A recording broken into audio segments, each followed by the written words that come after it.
1400 বছরের আগের হাদিস। আপনি বাংলাদেশের বর্তমান প্রেক্ষাপট দেখেন, আপনার বর্তমান প্রেক্ষাপট দেখলে মনে হবে নবী করিম সাল্লাল্লাহু আলাইহি ওয়াসাল্লাম 1400 বছর আগে বর্তমান বাংলাদেশের অবস্থা বলে গিয়েছেন। ফেসবুকে, ইউটিউবে কেউ ভাইরাল হইলেই, কোনো একটা উল্টা পাল্টা কথা বলে ভাইরাল হইলেই কত ধরনের সমস্যা। দেখেন, একজনে মধু বিক্রি করতো, হানিনাট বিক্রি করতো, ভাইরাল হয়ে গিয়েছে। এখন সে কি করছে? ইসলামের সবচেয়ে স্পর্শকাতর বিষয় হলো আকীদা। যার আকীদা ঠিক তার আমল আল্লাহর কাছে কবুল হবে, যার আকীদা ঠিক না আল্লাহর কাছে তার আমল কবুল হবে। এই উম্মতে হাত্তরদল হবে না? হবে। ওয়াসাতাফতারিকু উম্মতি আলা 73 মিল্লাহ। ইমাম তিরমিজি হাদিস এনেছেন, কুল্লুহুম ফিন নারি ইল্লা মিল্লাতান ওয়াহিদা। ক্বালু মান হিয়া ইয়া রাসূলুল্লাহ? ক্বালা মা আনা আলাইহি ওয়া আসহাবি। আমার মূল বিষয় আসতেছি, ভালো করে বুঝবেন। রাসূলুল্লাহ সাল্লাল্লাহু আলাইহি ওয়াসাল্লাম এক হাদিসে বলেন, বুখারীর হাদিস, ইন্নাহু মান ইয়াইশু মিনকুম বাদি। ও আমার সাহাবীরা, আমার পরে তোমরা যারা পৃথিবীতে আসবে, ফাসায়ারা ইখতিলাফান কাসীরা। দেখবেন এক এক হুজুর এক এক দিকে ডাকে, এক এক হুজুর এক এক দিকে ডাকে। আবরার সাহেব একটা বলে, আরেক হুজুর আরেকটা বলে, আরেক হুজুর আরেকটা বলে, আরেক হুজুর আরেকটা বলে, আরেক হুজুর আরেকটা বলে।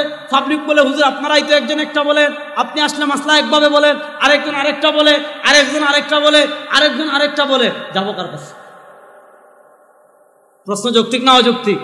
দেখেন নবী করিম সাল্লাল্লাহু আলাইহি ওয়াসাল্লাম 1400 বছর আগে কি বলে যাচ্ছেন, ইন্নাহু মান ইয়াইশু মিনকুম বাদি।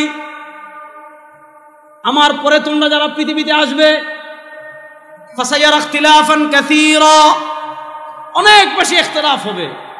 এক হুজুর একটা বলবে, আরেক হুজুর আরেকটা বলবে। আপনি যাবেন কোথায়? দল কতটা হবে জানেন? হাবিব আরেক হাদিসে বলেন, ওয়াসাতাফতারিকু উম্মতি আলা 73 মিল্লাহ।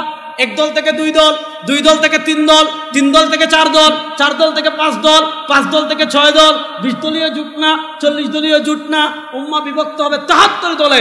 কুল্লুহুম ফিন্নার, 73 দলের সব জাহান্নামী, ইল্লা মিল্লাতান ওয়াহিদা, শুধু জান্নাতি দল একটা। এবার আমি আপনাদের কাছে জানতে চাই, ওই যে 73 দলের 72 দল জাহান্নামে যাবে, তারাও নামাজ পড়ে, তারাও রোজা রাখে, তারাও হজ করে, তারাও যাকাত দেয়, তারাও ওয়াজ মাহফিল করে, তারাও দান সদকা করে। প্রশ্ন হলো, এত কিছু করার পরও তারা কেন জাহান্নামী হবে? এত কিছু করার পরও কেন তারা জাহান্নামে যাবে? কারণ যেই দল জান্নাতে যাবে, নবী তাদের নাম বলেন নাই। বলেন নাই হানাফি হলে জান্নাতি, না বলেন নাই শাফি হলে জান্নাতি, না বলেন নাই মালিকি হলে জান্নাতি, না বলেন নাই আহলে হাদিস হলে জান্নাতি, না বলেন নাই সুন্নি হলে জান্নাতি, না বলেন নাই। নবী করিম সাল্লাল্লাহু আলাইহি ওয়াসাল্লাম জান্নাতি দলের কোনো নাম বলেন নাই। নবী করিম সাল্লাল্লাহু আলাইহি ওয়াসাল্লাম জান্নাতি দলের দুইটা প্রতীক দিয়েছেন। নির্বাচন সামনে আসতেছে, হবে কিনা জানি না, সেটা ভিন্ন কথা। নির্বাচন সামনে আসতেছে, নির্বাচন সামনে আসলে নৌকা দেখলে বুঝেন আওয়ামী লীগ, ধান দেখলে বুঝেন বিএনপি, হাত পাকা দেখলে বুঝেন ইসলামী আন্দোলন, লাঙ্গল দেখলে বুঝলেন এর সাতকাতপুর। বুঝেন কিনা? তো নবী করিম সাল্লাল্লাহু আলাইহি ওয়াসাল্লাম জান্নাতি দলের মার্কা দিয়েছেন দুইটা। বলেন, নবী করিম সাল্লাল্লাহু আলাইহি ওয়াসাল্লাম জান্নাতি দলের মার্কা দিয়েছেন কয়টা? এই মার্কায় গিয়ে লামাজামির সাথে আমাদের লাগে। ভাই তিরমিজি আউয়াল একটু নিয়ে আসেন, আর বুখারী সানি, যারা দাওরা হাদিস পড়েন তিরমিজি আউয়াল আর বুখারী সানি একটু নিয়ে আসেন, খুব ভালো করে বুঝেন। এই মার্কায় গিয়ে আমাদের সাথে লাগে। মার্কা কি? এর মানে রাজনৈতিক মার্কা না। নবী দুই মার্কা দিয়েছেন। মার্কা নাম্বার 1, জান্নাতি দলের 1 নম্বর মার্কা মা আনা আলাইহি, জান্নাতি দলের 2 নম্বর মার্কা ও আসহাবি। জান্নাতি দলের 1 নম্বর মার্কা যাদের আকীদা নবীর আকীদার সাথে মিল থাকবে, যাদের আমল নবীর আমলের সাথে মিল থাকবে, যাদের আদর্শ নবী করিম সাল্লাল্লাহু আলাইহি ওয়াসাল্লামের আদর্শের সাথে মিল থাকবে, তারা জান্নাতি। বলেন তারা, কথা বুঝেন। যাদের আকীদা নবী করিম সাল্লাল্লাহু আলাইহি ওয়াসাল্লামের আকীদার সাথে মিল থাকবে, যাদের আমল নবী করিম সাল্লাল্লাহু আলাইহি ওয়াসাল্লামের আমলের সাথে মিল থাকবে, যাদের আদর্শ নবী করিম সাল্লাল্লাহু আলাইহি ওয়াসাল্লামের আদর্শের সাথে মিল থাকবে, তারাই হবে জান্নাতি। তাদের আদর্শ দিয়ে মিলবে লেনিনের সাথে, তাদের আদর্শ মিলবে আপনার আব্রাহাম লিঙ্কনের সাথে, তাদের আদর্শ মিলবে আপনার সৌদির এমবিএসের সাথে, তাদের আদর্শ মিলবে ইসরায়েলের নেতানিয়াহুর সাথে। তারা যত সহিহ হাদিসের দাবি করো, এগুলা সহিহ হাদিস নামদারি ভণ্ড ছাড়া কিছু না। আজকে আমাদের মৌলিক সমস্যা কোথায় জানেন? মনে করেন আপনি তাফসির ইবনে কাসির বাংলা সংগ্রহ করলেন, এই পয়েন্টটা খুব মনোযোগ দিয়ে বুঝবেন, বিশেষ করে যুব সমাজ ভাইরা যারা আছেন খুব ভালো করে বুঝবেন। আপনি তাফসির ইবনে কাসির বাংলা পড়লেন, আপনি বুখারী মুসলিম তিরমিজি আবু দাউদ নাসাই বাংলা পড়লেন, আপনি ফিকহের ফতোয়া আলমগীরি বাংলা পাওয়া যায় পড়লেন, হেদায়া বাংলা পাওয়া যায় পড়লেন, ফুতুরি শরীফ বাংলা পাওয়া যায় পড়লেন, এবার আপনি ফিকহের 2-4টা কিতাব পড়লেন, মুতুনুল হাদিসের 2-4টা বাংলা কিতাব পড়লেন, ফিকহের 2-4টা কিতাব বাংলা পড়লেন, আকীদার তো এখন সুন্দর সুন্দর কিতাব বাংলা হয়ে গিয়েছে, আবার অনেক ভাই কিতাবও লিখেছেন, এখন আকীদার 2-4টা কিতাব আপনি পড়লেন। এবার প্রশ্ন হলো, আপনি নিজে নিজে 2-4টা স্টাডি করে আপনি গুগলে 10-15 জনের আর্টিকেল পড়েছেন, আপনি ওয়েবসাইট ঘাটাঘাটি করে কিছু জেনেছেন, আপনি ইউটিউব থেকে বক্তব্য শুনে কিছু জেনেছেন, আপনি ফেসবুকে আপনার পছন্দের ইসলামিক স্কলার অথবা আপনার পছন্দের কোনো শায়েখের বক্তব্য শুনে কিছু জেনেছেন। প্রশ্ন হলো, আপনি ফেসবুকে বক্তব্য শুনে, ইউটিউবে বক্তব্য শুনে, গুগলে বক্তব্য শুনে 2-4টা বাংলা বই পড়ে আপনি কিছু জানলেন। এবার প্রশ্ন হলো, এই জানার কারণে আপনি নিজেকে আলেম বলতে পারবেন কিনা, এই জানার কারণে আপনি ফতোয়া দিতে পারবেন কিনা, এই জানার কারণে ইসলাম শরিয়ার কোনো বিষয় আপনি নাক গলাতে পারবেন কিনা, এইটা বুঝার আগে নিজে পড়ে, নিজে 5-20-30টা কিতাব পড়ে কিছু জানলে, এই যে পদ্ধতিতে আপনি জানলেন, এটা ইলম অর্জনের পদ্ধতি কিনা, এটা কোরআনের ইলম শেখার পদ্ধতি কিনা, এটা হাদিসের ইলম শেখার পদ্ধতি কিনা, আপনি আমাকে প্রশ্ন করতে পারেন। ও আবরার সাহেব, আপনি বলুন ইলম শেখার পদ্ধতি কি? আজকে আমাদের কাছে আমার প্রযুক্তির কারণে দুনিয়ার সব কিতাব আমাদের মোবাইলে পাওয়া যায়, ফেসবুকে পাওয়া যায়, ইউটিউবে পাওয়া যায়। তারপর কেন মাদ্রাসায় আসতে হবে? তারপর কেন শায়েখের কাছে আসতে হবে? তারপর কেন খানেকায় আসতে হবে? তারপর কেন আলেমদের কাছে আসতে হবে? এটা জানার জন্য আগে আপনাকে জানতে হবে পৃথিবীতে রাসূলুল্লাহ সাল্লাল্লাহু আলাইহি ওয়াসাল্লামের যুগ থেকে নিয়ে আপনি ইসলাম তো আজ আপনি নতুন পান নাই। ইসলাম নবী পেয়েছেন, ইসলাম সাহাবা পেয়েছেন, ইসলাম তাবেঈ পেয়েছেন, ইসলাম তবে তাবেঈ পেয়েছেন, ইসলাম আইম্মায়ে মুজতাহিদিন পেয়েছেন। ইসলাম 1400 বছর পাড়ি দিয়ে আপনার কাছে আসছে। প্রশ্ন হলো, 1400 বছর কারা কি পন্থা ব্যবহার করেছেন? আমি যদি ইমাম আযম আবু হানিফার কথা বলি, আপনি না মানতে পারেন। আপনি ইমাম শাফির কথা বললে না মানতে পারেন। ইমাম আহমদ ইবনে হাম্বলের কথা বললে না মানতে পারেন। ইমাম শাফির কথা, মালিকের কথা বললে না মানতে পারেন। এজন্য আমি কোনো আলেমকে জিজ্ঞাসা করব না যে ইলম শিকার পদ্ধতি কি। না, আপনি সরওয়ারে কায়নাতকে জিজ্ঞাসা করেন, ইয়া রাসূলুল্লাহ আপনি জবাব দেন ইলম শিকার পদ্ধতি কি, আলেম হওয়ার পদ্ধতি কি। আপনি সাইয়্যিদুল মুফাসসিরিন ইবনে আব্বাসকে জিজ্ঞেস করেন, ও ইবনে আব্বাস আপনি জবাব দেন আলেম হওয়ার পদ্ধতি কি। আপনি আফকাহু হাযিহিল উম্মাহ, এই উম্মার সবচেয়ে বড় ফকিহ হযরত আব্দুল্লাহ ইবনে মাসউদ রাদিয়াল্লাহু তাআলাকে জিজ্ঞেস করেন, ইয়া আব্দুল্লাহ, ও আব্দুল্লাহ ইবনে মাসউদ আপনি আমাদেরকে সমাধান দেন আলেম হওয়ার পদ্ধতি কি। যান সুনানুদ দারমিতে, ইমাম দারমি রহমতুল্লাহ আলাইহি সুনানুদ দারমিতে মারফু হাদিস এনেছেন নবী করিম সাল্লাল্লাহু আলাইহি ওয়াসাল্লাম থেকে। যান আপনি বুখারীর কিতাবুল ইলমের তরজমাতুল বাবে, ইমাম বুখারী রাহমাতুল্লাহ আলাইহি ইবনে আব্বাস থেকে মাওকুফ ভাবে তরজমাতুল বাবে তালিক সূত্রে হাদিস এনেছেন।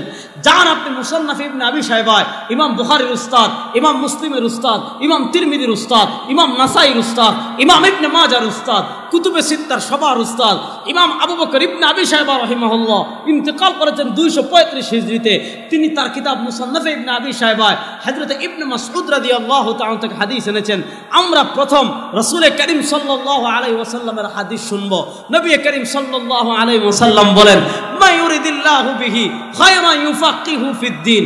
আল্লাহ যার কল্যাণ চান, আল্লাহ যার ভালো চান, মা ইউরিদিল্লাহু বিহি খায়রা, আল্লাহ রাব্বুল আলামিন যার কল্যাণ চান, আল্লাহর যার ভালো চান, তাকে দ্বীনের ইলম দান করেন, তাকে কোরআনের ইলম দান করেন, তাকে হাদিসের ইলম দান করেন, তাকে আকীদার ইলম দান করেন, তাকে ফিকহের ইলম দান করেন। लेकिन बात ये है আল্লাহ कैसे ইলম দেন?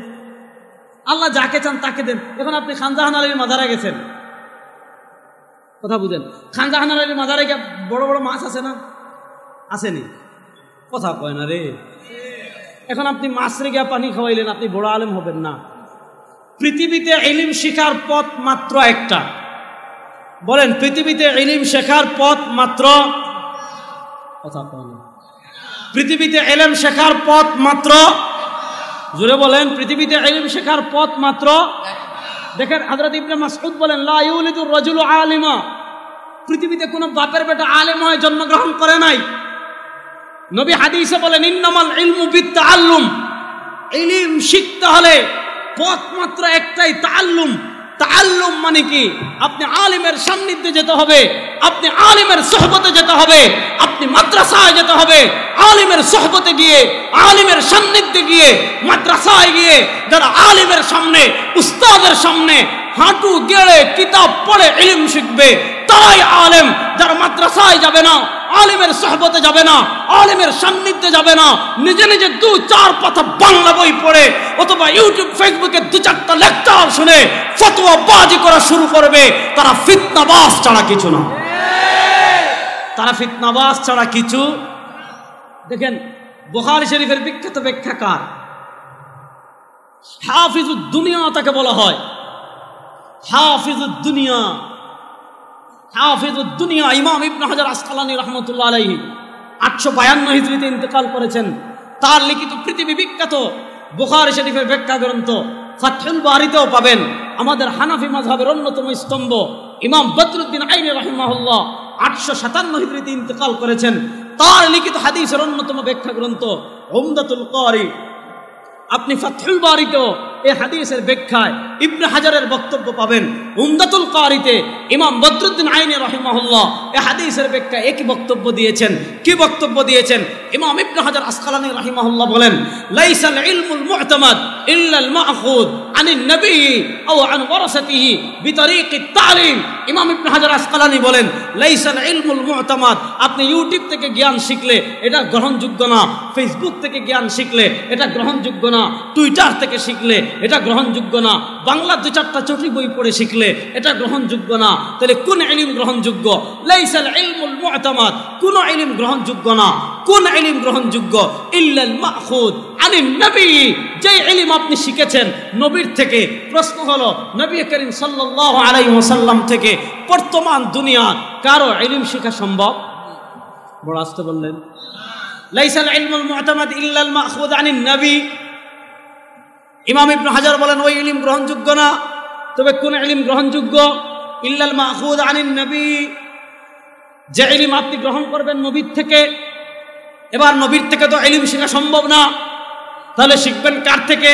আও আন ওয়ারাসাতিহি, আপনি ইলম শিখতে হবে ফেসবুক, ইউটিউব, গুগল থেকে না। আও আন ওয়ারাসাতিহি, ইলম শিখতে হবে নবীর ওয়ারিসদের থেকে। এবার প্রশ্ন হলো, নবীর ওয়ারিসদের থেকে ইলম শেখার পদ্ধতি কি? ইমাম ইবনে হাজার আসকালানী রাহিমাহুল্লাহ বলেন, নবীর ওয়ারিসদের থেকে ইলম শেখার পদ্ধতি মাত্র একটা। ইমাম বদরুদ্দিন আইনি বলেন, নবীর ওয়ারিসদের থেকে ইলম শেখার পদ্ধতি মাত্র একটা। পদ্ধতি কি? বিতরিকিত তালিম, আলেমের সান্নিধ্যে গিয়ে, আলেমের সোহবতে গিয়ে হাঁটু গেড়ে বসে কিতাব পড়ে যারা ইলম শিখবে তারাই আলেম।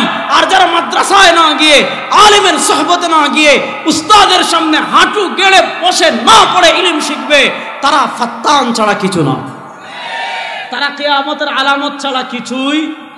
এবার বুঝেন, কিয়ামতের আলামতের একটা আলামত আল্লাহ ইলম তুলে নেবেন। কথা বুঝেন, কিয়ামতের আলামত রাজির একটা আলামত আল্লাহ ইলম তুলে নেবেন। এবার প্রশ্ন, আল্লাহ ইলম তুলবেন কেমনে? হাদিসটা ভালো করে বুঝেন, তাহলে পার্থক্য বুঝে ফেলবেন। ইমাম বুখারী পরিচ্ছেদ প্রতিষ্ঠা করেছেন বাবুন কাইফা ইউকবাদুল ইলম।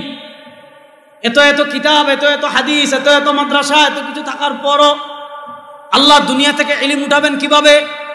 ইমাম বুখারী পরিচ্ছেদ প্রতিষ্ঠা করে হাদিস এনেছেন, ইন্নাল্লাহা লা ইয়ানতাজিউল ইলমা ইনতিজাআনহি ওয়া ইন্নামা ইয়ানতাজিউল ইলমা বিকবজিল উলামা ফাত্তাখাযান নাস রুউসান জুহালা ফাসআলু ফাফতাউ বিগাইরি ইলমিন ফাযাল্লু ওয়া আযাল্লু। ইমাম বুখারী হাদিস এনেছেন, ইন্নাল্লাহা লা ইয়ানতাজিউল ইলমা ইনতিজাআনহি, আল্লাহ আলেমদের পক্ষ থেকে হেঁচকা টান দিয়ে ইলম উঠাবেন না। আমার দুই পাশে আমাদের দুইজন মহান বুজুর্গ বসে আছেন, দুজন আকাবির বসে আছেন, উনারা এইরকম না যে আল্লাহ উনারা রাত্রে ঘুমাবেন আর ঘুম থেকে উঠে দেখবেন সারা জীবন যা পড়ছি সব ভুলে গেছি। যেমন আমাদের মোবাইলে মেমোরি ফরম্যাট দিলে সব শেষ, সফটওয়্যার আপডেট দিলে সব শেষ। তো আল্লাহ এইরকম ইলম উঠাবেন না যে বাংলাদেশের যত আলেমরা আছেন সব আলেমরা ঘুমাবেন আর ঘুম থেকে উঠে দেখবেন সারা জীবন যা পড়েছিলাম সব ভুলে গিয়েছি। না, আল্লাহ এইভাবে ইলম উঠাবেন না। প্রশ্ন হলো, আল্লাহ ইলম উঠাবেন কিভাবে? নবী বলেন, ওয়া ইন্নামা ইয়ানতাজিউল ইলমা বিকবজিল উলামা, আল্লাহ ইলম উঠাবেন ওই যে আলেম যারা আছেন উস্তাদের সান্নিধ্যে গিয়ে কিতাব পড়ে ভালো ভালো আলেম হয়েছেন, আল্লাহ সব আলেমদেরকে একের পর এক একের পর এক একের পর এক সবাইকে দুনিয়া থেকে নিয়ে যাবেন। ওয়া ইন্নামা ইয়ানতাজিউল ইলমা, আল্লাহ রাব্বুল আলামিন দুনিয়া থেকে ইলম উঠিয়ে নেবেন কিভাবে? বিকবজিল উলামা, আল্লাহ আলেমদেরকে একের পর এক একের পর এক একের পর এক তুলে নেবেন। তখন সাধারণ মানুষের অবস্থা কি হবে জানেন? ফাত্তাখাদান নাস রুউসান জুহালা, মানুষ শায়েখ মানবে কাকে, মানুষ মুফতি মানবে কাকে, মানুষ আল্লামা মানবে কাকে, মানুষ ইসলামিক স্কলার মানবে কাকে? মনে করেন একজন ফেসবুকে মধু বিক্রি করে, অথবা মনে করেন ফেসবুকে একজন ঘি বিক্রি করে, অথবা মনে করেন ফেসবুকে একজন ঘানিনাট বিক্রি করে। কোনো খারাপ নেই, ভালো কাজ। একজনের ফেসবুকে খুলনায় বিখ্যাত কি আছে? মধু, নাকি সুন্দরবনের মধু? মিলছে। এখন মনে করেন আপনারা সুন্দরবনের এলাকার মানুষ, আপনাদের এলাকার একজনে সুন্দরবনের মধু বিক্রি করে। এখন তার 2-4-5টা ভিডিও ফেসবুকে বা ইউটিউবে ভাইরাল হয়ে গিয়েছে। এখন যখনই সে দেখা যাবে মধু বিক্রি করে ভাইরাল হয়েছে, তোমার হানিনাট বিক্রি করে ভাইরাল হয়েছে, অথবা মনে করেন আপনাদের এলাকায় সুন্দরবনের বাঘের চামড়া বিক্রি করে ভাইরাল হয়েছে, অথবা সুন্দরবনের হরিণের মাথা বিক্রি করে, হরিণের গোশত বিক্রি করে ভাইরাল হয়েছে। কোনো কারণে কেউ যদি ভাইরাল হয়ে যায়, মানুষ মনে করবে আরে তিনিই তো শায়েখ, মানুষ মনে করবে আরে তিনিই তো আলেম, মানুষ মনে করবে আরে তিনিই তো ইসলামিক স্কলার, মানুষ মনে করবে আরে তিনিই তো আমাদের আল্লামা। তার এত ভিউ, এত লাইক, এত কমেন্ট, মানুষ এদের পিছনে ছুটবে। এরাও কি করবে? যখন দেখবে তার এত কমেন্ট পড়ে, এত ভিউ হয়, কিছুদিন মধু বিক্রি করবে, তারপর হানিনাট বিক্রি করবে, তারপর ঘি বিক্রি করবে, তারপর সরিষার তেল বিক্রি করবে, তারপর কি করবে? তারপর আকীদা নিয়ে বয়ান শুরু করে দিবে, আমল নিয়ে বয়ান শুরু করে দিবে, নামাজ নিয়ে বয়ান শুরু করে দিবে, ইসলামের স্পর্শকাতর বিষয় নিয়ে ওয়াজ শুরু করে দিবে। নবী বলেন ফাদাল্লু, এই ধরনের মূর্খ যারা, এরাও পথভ্রষ্ট। ওয়া আদাল্লু, তাদেরকে যারা অনুসরণ করবে তারাও পথভ্রষ্ট।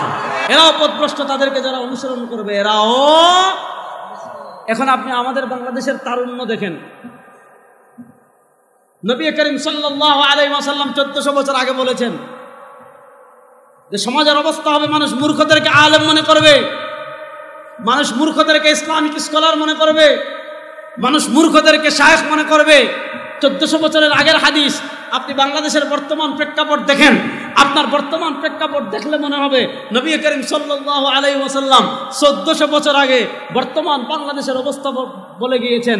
ফেসবুকে, ইউটিউবে কেউ ভাইরাল হইলেই, কোনো একটা উল্টা পাল্টা কথা বলে ভাইরাল হইলেই কত ধরনের সমস্যা।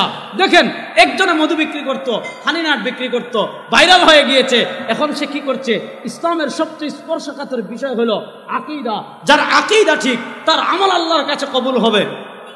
যার আকীদা ঠিক না, আল্লাহর কাছে তার আমল কবুল হবে। এই উম্মতে 73 দল হবে না? হবে। وستفترق أمتي على 73 মিল্লাহ। ইমাম তিরমিজি হাদিস এনেছেন, কুল্লুহুম ফিন নারি ইল্লা মিল্লাতান ওয়াহিদা। قالوا من هي يا رسول الله؟ قال ما انا عليه واصحابي। আমার মূল বিষয় আসতে ভালো করে বুঝবেন। রাসূলুল্লাহ সাল্লাল্লাহু আলাইহি ওয়াসাল্লাম এক হাদিসে বলেন, বুখারীর হাদিস, ইন্নাহু মান ইয়াইশু মিনকুম বাদি, ও আমার সাহাবীরা, আমার পরে তোমরা যারা পৃথিবীতে আসবে, ফাসায়ারা ইখতিলাফান কাসীরা, দেখবেন এক এক হুজুর এক এক দিকে ডাকে, এক এক হুজুর এক এক দিকে ডাকে। আবরার সাহেব একটা বলে, আরেক হুজুর আরেকটা বলে, আরেক হুজুর আরেকটা বলে, আরেক হুজুর আরেকটা বলে, আরেক হুজুর আরেকটা বলে। পাবলিক বলে, হুজুর আপনারাই তো একজন একটা বলেন, আপনি আসলে মাসলা একভাবে বলেন। আরেকজন আরেকটা বলে, আরেকজন আরেকটা বলে, আরেকজন আরেকটা বলে। যাবো কার কাছে? প্রশ্ন যৌক্তিক না অযৌক্তিক? দেখেন নবী করিম সাল্লাল্লাহু আলাইহি ওয়াসাল্লাম 1400 বছর আগে কি বলে যাচ্ছেন। ইন্নাহু মান ইয়াইশু মিনকুম বাদি, আমার পরে তোমরা যারা পৃথিবীতে আসবে, ফাসায়ারা ইখতিলাফান কাসীরা, অনেক বেশি ইখতিলাফ হবে। এক হুজুর একটা বলবে, আরেক হুজুর আরেকটা বলবে। আপনি যাবেন কোথায়? দল কতটা হবে জানেন? হাবিব আরেক হাদিসে বলেন, ওয়াসাতাফতারিকু উম্মতি আলা 73 মিল্লাহ। এক দল থেকে দুই দল, দুই দল থেকে তিন দল, তিন দল থেকে চার দল, চার দল থেকে পাঁচ দল, পাঁচ দল থেকে 6 দল, 20 দলীয় জোট না, 40 দলীয় জোট না। উম্মাহ বিভক্ত হবে 73 দলে। কুল্লুহুম ফিন্নার, 73 দলের সব জাহান্নামী, ইল্লা মিল্লাতান ওয়াহিদা, শুধু জান্নাতি দল একটা। এবার আমি আপনাদের কাছে জানতে চাই, ওই যে 73 দলের 72 দল জাহান্নামে যাবে, তারাও নামাজ পড়ে, তারাও রোজা রাখে, তারাও হজ করে, তারাও যাকাত দেয়, তারাও ওয়াজ মাহফিল করে, তারাও দান সদকা করে। প্রশ্ন হলো, এত কিছু করার পরও তারা কেন জাহান্নামী হবে? এত কিছু করার পরও কেন তারা জাহান্নামে যাবে? কারণ যেই দল জান্নাতে যাবে নবী তাদের নাম বলেন নাই। বলেন নাই হানাফি হলে জান্নাতি, না বলেন নাই শাফি হলে জান্নাতি, না বলেন নাই মালিকি হলে জান্নাতি, না বলেন নাই আহলে হাদিস হলে জান্নাতি, না বলেন নাই সুন্নি হলে জান্নাতি, না বলেন নাই নবী করিম সাল্লাল্লাহু আলাইহি ওয়াসাল্লাম জান্নাতি দলের কোনো নাম বলেন নাই।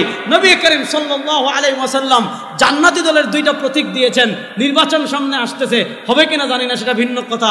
নির্বাচন সামনে আসতেছে, নির্বাচন সামনে আসলে নৌকা দেখলে বুঝেন আওয়ামী লীগ, ধান দেখলে বুঝেন বিএনপি, হাত পাকা দেখলে বুঝেন ইসলামী আন্দোলন, লাঙ্গল দেখলে বুঝলেন এর সাত কাকু, বুঝেন কিনা? তো নবী করিম সাল্লাল্লাহু আলাইহি ওয়াসাল্লাম জান্নাতি দলের মার্কা দিয়েছেন দুইটা। বলেন নবী করিম সাল্লাল্লাহু আলাইহি ওয়াসাল্লাম জান্নাতি দলের মার্কা দিয়েছেন কয়টা? এই মার্কায় গিয়ে লামাজামির সাথে আমাদের লাগে। ভাই তিরমিজি আউয়াল একটু নিয়ে আসেন, আর বুখারী সানি, যারা দাওরা হাদিস পড়েন তিরমিজি আউয়াল আর বুখারী সানি একটু নিয়ে আসেন, খুব ভালো করে বুঝেন। এই মার্কায় গিয়ে আমাদের সাথে লাগে। মার্কা কি?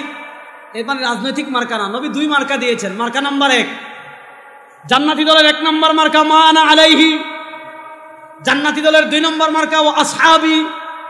জান্নাতি দলের 1 নম্বর মার্কা যাদের আকীদা নবীর আকীদার সাথে মিল থাকবে, যাদের আমল নবীর আমলের সাথে মিল থাকবে, যাদের আদর্শ নবী করিম সাল্লাল্লাহু আলাইহি ওয়াসাল্লামের আদর্শের সাথে মিল থাকবে, তারা জান্নাতি। বলেন তারা, কথা বুঝেন। যাদের আকীদা নবী করিম সাল্লাল্লাহু আলাইহি ওয়াসাল্লামের আকীদার সাথে মিল থাকবে, যাদের আমল নবী করিম সাল্লাল্লাহু আলাইহি ওয়াসাল্লামের আমলের সাথে মিল থাকবে, যাদের আদর্শ নবী করিম সাল্লাল্লাহু আলাইহি ওয়াসাল্লামের আদর্শের সাথে মিল থাকবে, তারাই হবে জান্নাতি। তাদের আদর্শ দিয়ে মিলবে লেনিনের সাথে, তাদের আদর্শ মিলবে আপনার আব্রাহাম লিঙ্কনের সাথে, তাদের আদর্শ মিলবে আপনার সৌদির এমবিএসের সাথে, তাদের আদর্শ মিলবে ইসরায়েলের নেতানিয়াহুর সাথে। তারা যত সহিহ হাদিসের দাবি করো, এগুলা সহিহ হাদিস নামদারি ভণ্ড ছাড়া কিছু না। দেখেন নবীর আদর্শ একটা আদর্শ আমি বলি, ব্যাখ্যা পরে করব। নবী করিম ইসলামের একটা আদর্শ দেখেন, আলিফ লাম মিম, মনোযোগ, গুলিবাতির রুম ফি আদনাল আরদি ওয়া হুম মিন বাদি গালাবিহিম সায়াগলিবুন। আলিফ লাম মিম, গুলিবাতির রুম। রোমানরা ছিল আহলে কিতাব, আল্লাহ মানত, আর পারস্য ছিল অগ্নি পূজক, আগুনের পূজা করত। নবী করিম সাল্লাল্লাহু আলাইহি ওয়াসাল্লামের যুগে মক্কায় থাকতে একবার রোম আর পারস্য দুই পরাশক্তি, বর্তমান পৃথিবীর দুই পরাশক্তি, একদিকে রাশিয়া আরেকদিকে আমেরিকা, একদিকে চীন আরেকদিকে আমেরিকা। নবী করিম সাল্লাল্লাহু আলাইহি ওয়াসাল্লামের যুগে পৃথিবীর দুই পরাশক্তি ছিল, এক পরাশক্তি পারস্য, আরেক পরাশক্তি রোমান। রোমান ছিল আহলে কিতাব, মুসলমানদের কাছাকাছি, আর পারস্য ছিল অগ্নিপূজক, কাফেরদের সাথে মিল। একবার যুদ্ধ হয়েছে, যুদ্ধে রোমানরা পরাজিত হয়েছে। দেখেন রোমানরা মুসলমান না, নবীকে তারা মানে নাই, ইসলামের ছায়া তলে তখনও তারা আশ্রয় নেয় নাই। কিন্তু যেহেতু তারা আহলে কিতাব, তারা পরাজিত হয়েছে। রোমানদের পরাজয়ে নবী করিম সাল্লাল্লাহু আলাইহি ওয়াসাল্লাম অন্তরে কষ্ট অনুভব করেছেন। অন্তরে কষ্ট অনুভব করার কারণে আল্লাহ তার হাবিবকে কত ভালোবাসতেন, আল্লাহ তার নবীকে কত ভালোবাসতেন। রোমানদের পরাজয়ে নবী কষ্ট পেয়েছেন। কেন কষ্ট পেয়েছেন? তারা মুসলমান এজন্য না, তারা আমার নবীর রিসালত স্বীকার করেছে এজন্য না, শুধু এতটুকু মিল, তারা আহলে কিতাব, তাদের পরাজয়ে নবী কষ্ট পেয়েছেন। আল্লাহ কোরআনে আয়াত নাযিল করলেন, হাবিব শুনেন, গুলিবাতির রুম, রোমানরা পরাজিত হয়েছে, কিন্তু আপনি ভালো করে মনে রাখবেন, আপনি মন খারাপ করবেন না। ফি আদনাল আরদি ওয়া হুম মিন বাদি গালাবিহিম সায়াগলিবুন। আজ হোক কাল হোক কিছুদিনের মধ্যে আবার আল্লাহ রোমানদেরকে বিজয় দান করবেন। এই আয়াত থেকে আমরা কি শিক্ষা পেলাম? এই আয়াত থেকে আমরা এই শিক্ষা পেলাম যে ইসলামের কাছাকাছি যারা, মুসলমান পরিপূর্ণ না, ইসলামের কাছাকাছি যারা, ইসলামকে সাপোর্ট করে যারা, আল্লাহকে মানে যারা, আল্লাহতে বিশ্বাসী যারা, তাদের বিজয়ে নবী করিম সাল্লাল্লাহু আলাইহি ওয়াসাল্লাম খুশি হতেন, তাদের পরাজয়ে নবী করিম সাল্লাল্লাহু আলাইহি ওয়াসাল্লাম কষ্ট পেতেন। এটা হলো নবীর আদর্শ। এবার নবীর আদর্শের সাথে কুরআনের আদর্শের সাথে বর্তমান ওই লামাজাবিদের আদর্শ মিলান, বর্তমান সৌদি আরবের রিয়াল খুলদের আদর্শ মিলান। নবী রোমানদের বিজয়ে আনন্দ পেতেন। আর আমাদের বাংলাদেশের শায়েখদের, যেগুলা দাবি করে আমরা সহিহ হাদিসের উপর আমল করি, যেগুলা বলে আমাদের থেকে বড় সহিহ হাদিসের অনুসারী নাই, আসলে সহিহ হাদিসের অনুসরণ করে কিনা দেখেন। আমেরিকা বর্তমান পৃথিবীর সবচেয়ে সন্ত্রাসী রাষ্ট্র।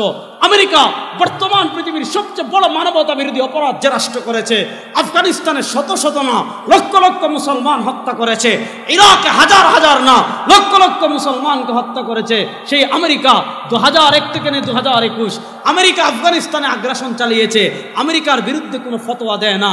যেই মুহূর্তে তালেবান কুত্তার মতো আমেরিকাকে পিটানো শুরু করেছে, আর আমেরিকা কুত্তা মার খেয়ে যেমন দৌড়ায় ওইভাবে যেমনভাবে আফগানিস্তান থেকে পলায়ন করেছে।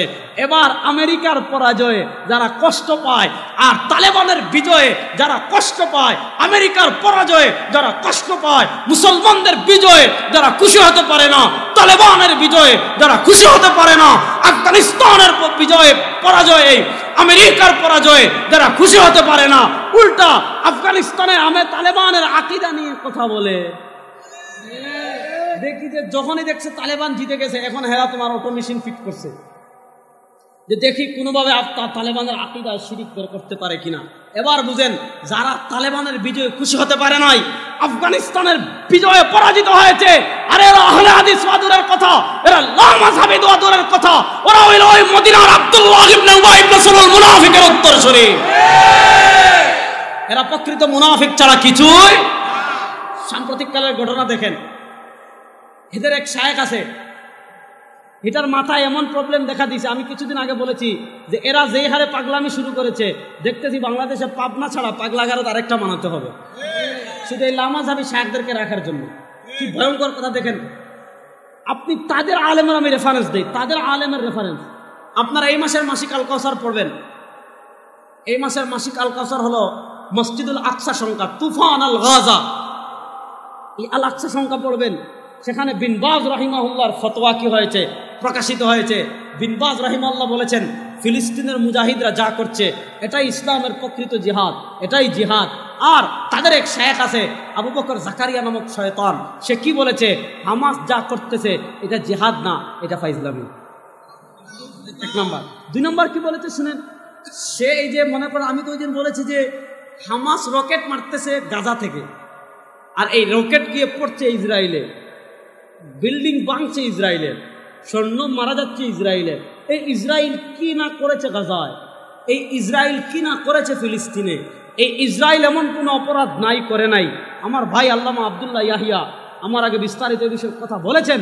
আমি শুধু এতটুকু জানি, এই 70-80 বছর থেকে ইসরায়েলের বিরুদ্ধে একটা ফতোয়া দেয় নাই।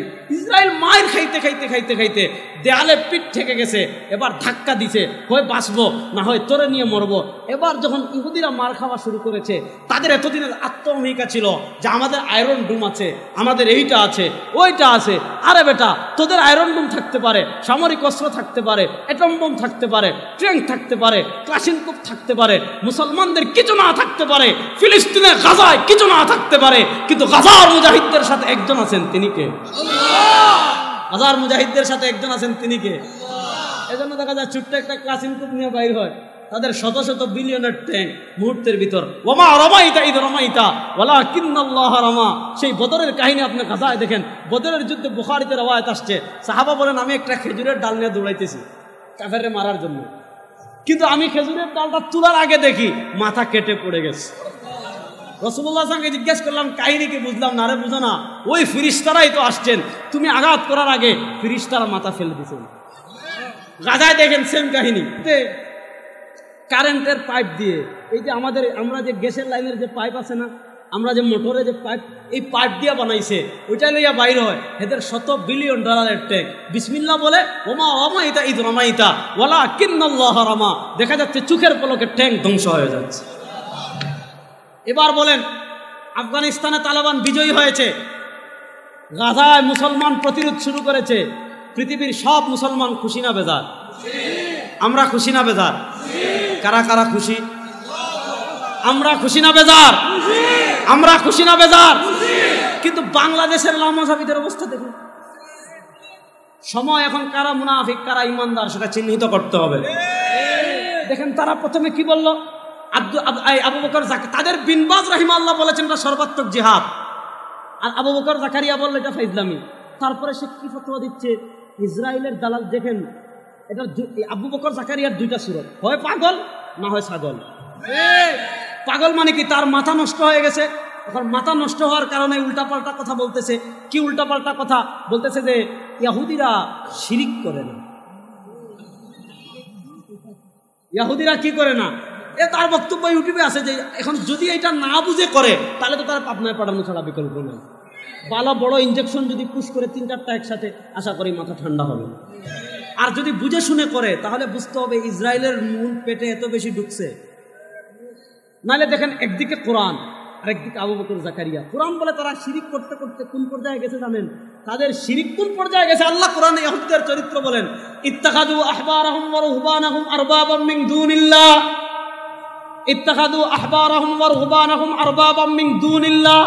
ইহুদিরা আমাদের রব একমাত্র। আরো আল্লাহ ভাষায় গিয়ে জুড়ে বলবেন, আসতে বলেন, আমাদের রব একমাত্র। মুসলমানের রব একমাত্র। হাত তুলে বলেন, আমাদের রব একমাত্র, আমাদের রব একমাত্র। ইহুদিদের শিরক কি? আল্লাহ বলেন, ইত্তাখাযু আহবারাহুম ওয়া রুহবানাহুম আরবাবাম মিন দুনিল্লাহ। ইহুদিরা আল্লাহরে বাদ দিয়া তাদের চার্চে যারা থাকতো, গির্জায় যারা থাকতো, এদেরকে বানিয়েছিল রব। এবার বলেন, আল্লাহকে বাদ দিয়ে কোন মানুষকে রব বানানোর নাম বাঁচতে বলেন? আল্লাহ বলেন তারা শিরিক করেছে। আর এই আবু বকর জাকারিয়ারা কি পরিমাণ হারাম টাকা পেটে ঢুকিয়েছে, কি পরিমাণ মাথা নষ্ট হয়েছে, কি পরিমাণ বেহায়া হয়েছে, ইমানের গায়রত কি পরিমাণ নিচে চলে গিয়েছে, কি পরিমাণ মুনাফিক তারা হয়ে গিয়েছে। আজকে গাজার বিরোধিতা করতে গিয়ে তারা ইসরায়েলের পক্ষে বক্তব্য দেয়। ও মুসলমান, গত শুক্রবারের আগের শুক্রবার আপনারা দেখেছেন বাইরুতে এইরকম এক MBS এর দালাল এক সাহেব ছিল। জুমার খুতবায় দাঁড়িয়ে ইসরায়েলের পক্ষে ফতোয়া দেওয়া শুরু করেছে, হামাসের ভুল ধরা শুরু করেছে। মানুষ ধইরা কাপড় চুপড় খুলে ল্যাংটা করে পিটাইয়া বাইর করে দিচ্ছে। আমি বলি, বাংলাদেশেও আপনাদেরকে বলে যাই, মাথায় ঘুমটা দিয়ে টুপি পরে, জুব্বা পরে মসজিদের পবিত্র মিম্বরে বসে অথবা ওয়াজের পবিত্র মিম্বরে বসে কোন নরাদম যদি ইসরায়েলের পক্ষে দালালি করে, হামাসের বিরুদ্ধে ফতোয়াবাজি করে, ইসরায়েলের পক্ষে কথা বলে, ইসরায়েল শিরিক করে না এমন কোন ফতোয়া দেয়, লুঙ্গি খুলে পিটায় মসজিদ থেকে বের করে দিবেন।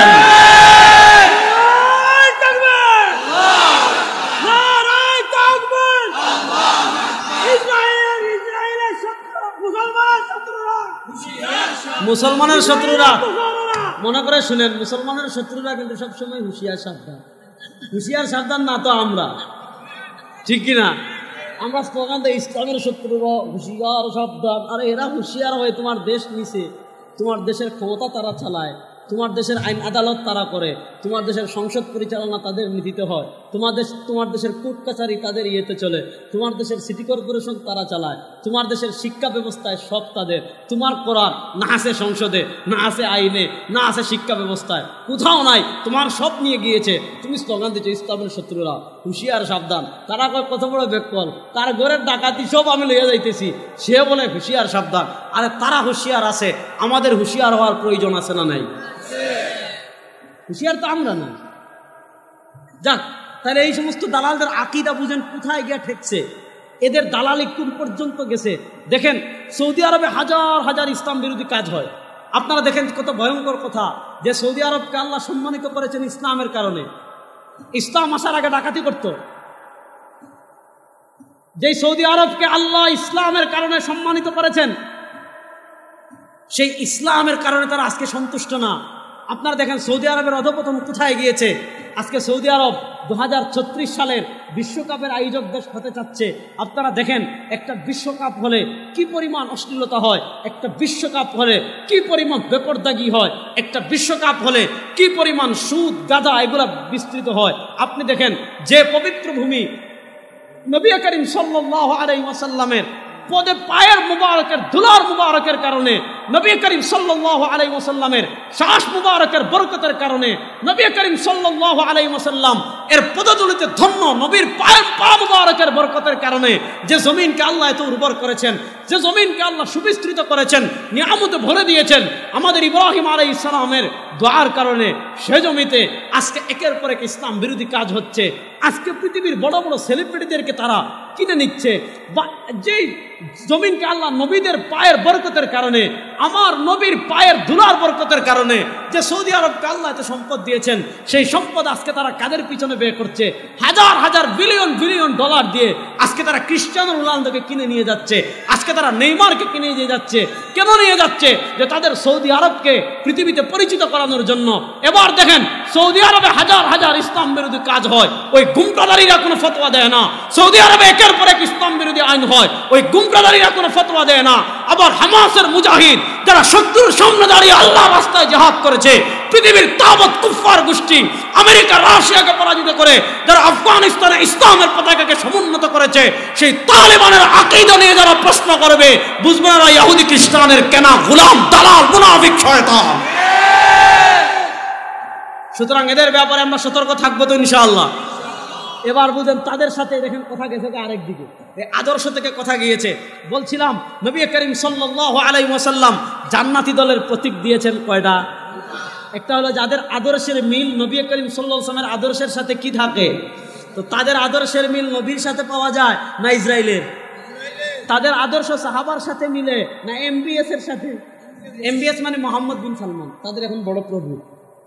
ইহুদিরা প্রভু বানিয়েছিল গির্জা যারা থাকে এদেরকে, আর তারা প্রভু বানিয়েছে কাকে? এমবিএস কে।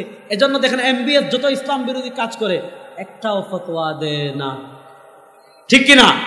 তাহলে প্রশ্ন হলো নবীর আদর্শের সাথে যাদের আদর্শের মিল থাকবে তারা জান্নাতি, নবীর আকীদার সাথে যাদের আকীদা মিল থাকবে তারা জান্নাতি, নবী করিম সাল্লাল্লাহু আলাইহি ওয়াসাল্লামের আমলের সাথে যাদের আমল মিল থাকবে তারা হলো জান্নাতি। প্রশ্ন হলো নবী করিম সাল্লাল্লাহু আলাইহি ওয়াসাল্লামের আমল, যেমন নবীর এক আমল নামাজ, নবীর আরেক আমল রোজা, নবীর আরেক আমল হজ, নবীর আরেক আমল যাকাত, নবীর আরেক আমল জিহাদ, নবীর আরেক আমল রাষ্ট্র পরিচালনা, নবীর আরেক আমল সিয়াসা, নবীর আরেক আমল রাষ্ট্রীয় কূটনীতি, যা বলেন না কেন। প্রশ্ন হলো নবী করিম সাল্লাল্লাহু আলাইহি ওয়াসাল্লামের জীবনীতে গেলে আমরা একটা শব্দ পাই, ওটার নাম হলো হাদিস। আমরা সবাই বলি নবী করিম সাল্লাল্লাহু আলাইহি ওয়াসাল্লামের হাদিস আমাদেরকে মানতে হবে। প্রশ্ন হলো আপনি তাকে পাল্টা প্রশ্ন করেন, তুই যে বললি হাদিস মানতে হবে, তুই বল হাদিস কাকে বলে? তাদের ইমাম শাইখুল ইসলাম ইবনে তাইমিয়া রাহিমাহুল্লাহ হাদিসের সংজ্ঞা করেছেন, হুয়া মা উযিফা ইলা নবী সাল্লাল্লাহু আলাইহি ওয়াসাল্লাম মিন কাউলিন আও ফি'লিন আও তাকরীরিন। এতটুকু বললাম নবী করিম সাল্লাল্লাহু আলাইহি ওয়াসাল্লামের কথা, কথার নাম হাদিস। আও ফি'লিন নবী করিম সাল্লাল্লাহু আলাইহি ওয়াসাল্লামের কাজ, কাজের নাম হাদিস। আও তাকরীরিন নবী করিম সাল্লাল্লাহু আলাইহি ওয়াসাল্লামের মৌন সমর্থন, নবী করিম সাল্লাল্লাহু আলাইহি ওয়াসাল্লামের মৌন সমর্থনের নাম হলো হাদিস। এবার আপনারা ভালো করে বুঝেন নবী করিম সাল্লাল্লাহু আলাইহি ওয়াসাল্লামের কথার নাম খোলা মুসলমান কথা বলেন, নবী করিম সাল্লাল্লাহু আলাইহি ওয়াসাল্লামের কথার নাম। তো নবী যে কথা বললেন, নবীর কথা শুনেছেন কারা? না হুজুর শুনছেন? তাহলে হুজুর শুনছেন, তাহলে আমি শুনছি, আব্দুল্লাহ ইয়াহিয়া সাহেব, তাহলে গোলাম রহমান সাহেব তো শুনছেন, কেউ শুনে নাই। আব্দুল মালিক সাহেব তো শুনবেন, তাকে উসমানী। তাহলে নবী করিম সাল্লাল্লাহু আলাইহি ওয়াসাল্লামের কথা শুনলেন কারা? মুখ খুলে নবী করিম সাল্লাল্লাহু আলাইহি ওয়াসাল্লামের কথা শুনলেন কারা? আচ্ছা, নবী করিম সাল্লাল্লাহু আলাইহি ওয়াসাল্লামের আমলের নাম হাদিস, নবী করিম সাল্লাল্লাহু আলাইহি ওয়াসাল্লামের কাজের নাম হাদিস। ও আল্লাহর মুসলমান, আমি আপনাদের কাছে জানতে চাই নবী করিম সাল্লাল্লাহু আলাইহি ওয়াসাল্লামের আমল দেখলেন কারা? তাহলে নবীর কথা হাদিস, নবীর কাজ হাদিস, নবীর মৌন সমর্থন হাদিস। প্রশ্ন হলো নবীর কথা জানবা কেমনে? মাধ্যম সাহাবী। নবীর আমল জানবা কেমনে? মাধ্যম সাহাবী। নবীর তাকরীর জানবা কেমনে? মাধ্যম সাহাবী। এজন্য নবী বলেন মানা আলাইহি ওয়া আসহাবী। নবীর আমল জানতে হলে মাধ্যম সাহাবা, নবীর কথা জানতে হলে মাধ্যম সাহাবা, নবীর জিহাদ জানতে হলে মাধ্যম জামাতে সাহাবা, নবীর আকীদা জানতে হলে মাধ্যম জামাতে সাহাবা, নবীর টোটাল জীবন জানতে হলে মাধ্যম জামাতে সাহাবা। যারা জামাতে সাহাবাকে বাদ দিবে তারা জাহান্নাম। এই লামাজাবিদের লোক আমাদের লাগে হইলো, এখানে লামাজাবিদের কথা হইলো, আরে আবু বকর, ওমর, উসমান, আলী তারা কি হাদিস বুঝেছেন? আমরা তাদের থেকে বেশি সহিহ হাদিস বুঝি। বলবেন হুজুর এটা কোথায় লেখছে? বেশি দূরে না, আপনি তাদের এক কি কম এটারে যা কিছু বলার দরকার নাই। এটার নাম হলো মুজাফফর বিন মুহসিন। উনি একটা কিতাব লিখেছে জাল হাদিসের কবলে রুস্তমের সালাত, সে আলোচনায় পড়ে যাব। আচ্ছা, আগে আমাদেরকে বুঝেন নবী করিম সাল্লাল্লাহু আলাইহি ওয়াসাল্লামের আমল দেখেছেন কারা? খুব মনোযোগ, দেখেছেন কারা? এখন আমি একটা উদাহরণ দিই, তাহলে এবার আপনারা আরো সহজ করে বুঝবেন। আমরা একটা নামাজ হইল ফরজ আর আরেকটা নামাজ হইল ওয়াজিব। যেমন ওয়াজিব নামাজ হলো বিতির, ওয়াজিব হইল বিতিরের নামাজ কি ওয়াজিব, ওয়াজিব হইল ঈদের নামাজ। এবার আমি আপনাদেরকে একটা মাসালা বলি, খুব মনোযোগ দিয়ে পয়েন্টটা বুঝবেন।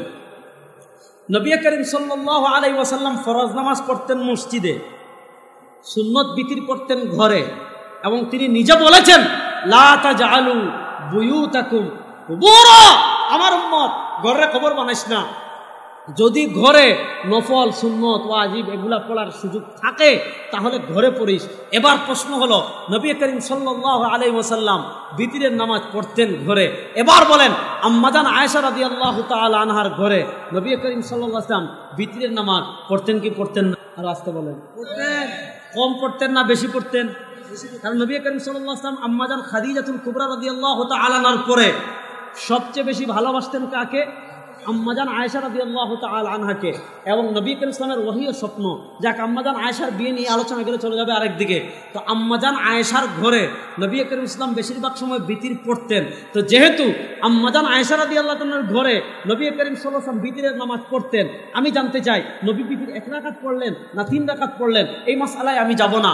প্রশ্ন হলো, নবী করিম সাল্লাল্লাহু আলাইহি ওয়াসাল্লাম আম্মাজান আয়েশা রাদিয়াল্লাহু তাআলার ঘরে বিতির পড়তেন, তাহলে তিনি 1 রাকাত পড়লেন না 3 রাকাত পড়লেন? এটা আমাদের আব্দুর রাজ্জাক হুজুর সাহেব দেখেছে, আম্মাজান আয়েশা জীবনে দেখেন নাই। মাসলাটা বুঝছেন? তাহলে তিনি 1 রাকাত পড়লেন না 3 রাকাত পড়ছেন, আম্মাজান আয়েশা রাদিয়াল্লাহু তাআলা দেখেছেন কি দেখেন নাই? দেখেছেন। রাস্তা বলেন, দেখেছেন। একবার দেখেছেন না অনেকবার? অনেকবার। এবার আমি কয়েকটা হাদিস আপনাদেরকে শুনাই। যেহেতু আম্মাজান আয়েশা রাদিয়াল্লাহু তাআলার ঘরে নবী করিম সাল্লাল্লাহু আলাইহি ওয়াসাল্লাম বিতিরের নামাজ পড়তেন, এজন্য সাহাবায়ে কেরাম রিদওয়ানুল্লাহি আলাইহিম আজমাইন আম্মাজান আয়েশা রাদিয়াল্লাহু তাআলা আনহাকে গিয়ে জিজ্ঞাসা করতেন। কি জিজ্ঞাসা করতেন আমি আপনাদেরকে দেখাচ্ছি। যে আম্মাজান আয়েশা রাদিয়াল্লাহু তাআলা আনহা যেহেতু তার ঘরে নামাজ হতো, এজন্য সাহাবায়ে কেরাম আম্মাজান আয়েশা রাদিয়াল্লাহু তাআলাকে গিয়ে জিজ্ঞাসা করতেন, ও আম্মাজান আয়েশা, যেহেতু আপনার ঘরে রাসূলুল্লাহ সাল্লাল্লাহু আলাইহি ওয়াসাল্লাম বিতিরের নামাজ পড়তেন, আমাদেরকে একটু বলেন তো নবী করিম সাল্লাল্লাহু আলাইহি ওয়াসাল্লাম কেমনে বিতিরের নামাজ পড়তেন? সুবহানাল্লাহ পড়েন না? সুবহানাল্লাহ জোরে পড়েন। এই যে তিরমিজি শরীফের 106 নম্বর পৃষ্ঠা দেখেন, হাদিস বড় সুন্দর হাদিস। 2টা হাদিস শোনাবো। 1 নম্বর হাদিস শুনেন, এটা হলো 463 নম্বর হাদিস। হাদাসানা ইসহাক ইবনে ইব্রাহিম ইবনে হাবিব ইবনে শাহিদি আল বাসরি قال حدثنا محمد بن سلمة الحراني عن خسيف عن عبد العزيز بن جريج قال سألت عائشة। যেহেতু রাসূলুল্লাহ সাল্লাল্লাহু আলাইহি ওয়াসাল্লাম আম্মাজান আয়েশা রাদিয়াল্লাহু তাআলা ঘরে নামাজ পড়তেন, তো আমরা আম্মাজান আয়েশাকে জিজ্ঞেস করলাম, সাআলতু আয়েশা, আমরা আম্মাজান আয়েশা রাদিয়াল্লাহু তাআলা আনহাকে জিজ্ঞেস করলাম। কি জিজ্ঞেস করলাম? বিআই শাইইন কানা ইউতিরু রাসূলুল্লাহ সাল্লাল্লাহু আলাইহি ওয়াসাল্লাম। আমরা জিজ্ঞেস করলাম যে আম্মাজান আয়েশা রাদিয়াল্লাহু তাআলা আনহাকে জিজ্ঞেস করলাম, নবী করিম সাল্লাল্লাহু আলাইহি ওয়াসাল্লাম কেমনে বিতিরের নামাজ পড়তেন? নবী করিম সাল্লাল্লাহু আলাইহি ওয়াসাল্লাম কেমনে বিতিরের নামাজ পড়তেন? দেখেন আম্মাজান আয়েশা জবাব দিচ্ছেন, قالت كان يقرأ في الأولى بسبح اسم ربك الأعلى। নবী করিম সাল্লাল্লাহু আলাইহি ওয়াসাল্লাম বিতিরের নামাজের প্রথম রাকাতে পড়তেন সাব্বিহ ইসমা রাব্বিকাল আ'লা, ওয়া ফিস সানিয়াতি বিকুল ইয়া আইয়ুহাল কাফিরুন। দ্বিতীয় রাকাতে পড়তেন কুল ইয়া আইয়ুহাল কাফিরুন, ওয়া ফিস সালিসাতি বিকুল হুয়াল্লাহু আহাদ ওয়াল মুআওযাতাইন। তৃতীয় রাকাতে পড়তেন কুল হুয়াল্লাহ, কুল আউযু বিরাব্বিল ফালাক, কুল আউযু বিরাব্বিন নাস। তো আম্মাজান আয়েশাকে জিজ্ঞেস করলেন যে নবী করিম সাল্লাল্লাহু আলাইহি ওয়াসাল্লাম কেমনে নামাজ পড়তেন? আম্মাজান আয়েশা জবাব দিচ্ছেন, নবী করিম সাল্লাল্লাহু আলাইহি ওয়াসাল্লাম প্রথম রাকাতে পড়তেন সাব্বিহ ইসমা রাব্বিকাল আ'লা, দ্বিতীয় রাকাতে পড়তেন কুল ইয়া আইয়ুহাল কাফিরুন, তৃতীয় রাকাতে পড়তেন কুল হুয়াল্লাহু আহাদ। তাহলে এবার বুঝেন, প্রথম রাকাতে এই সূরা, দ্বিতীয় রাকাতে এই সূরা, তৃতীয় রাকাতে এই সূরা। বিতিরের নামাজ 1 রাকাত। 3 রাকাত। আমি বুঝাইতে পারি? বুঝেন, আম্মাজান আয়েশা ভেঙ্গে ভেঙ্গে বলতেছেন যে প্রথম রাকাতে এই সূরা, দ্বিতীয় রাকাতে এই সূরা, তৃতীয় রাকাতে এই সূরা। সুতরাং বিতিরের নামাজ 1 রাকাত। 3 রাকাত। আচ্ছা যাক, তাহলে এবার আপনি বুঝেন, তাহলে এবার হয় 2 সূরা। হয়ে যাবে না আম্মাজান আয়েশা হাদিস বুঝেন নাই, আমি বেশি বুঝছি। আচ্ছা, আর এরকম আমি একটা ভেঙ্গে ভেঙ্গে উদাহরণ দিই। যেমন আমি আরেকটা উদাহরণ দিই, আপনারা বিরক্ত হচ্ছেন না তো? না।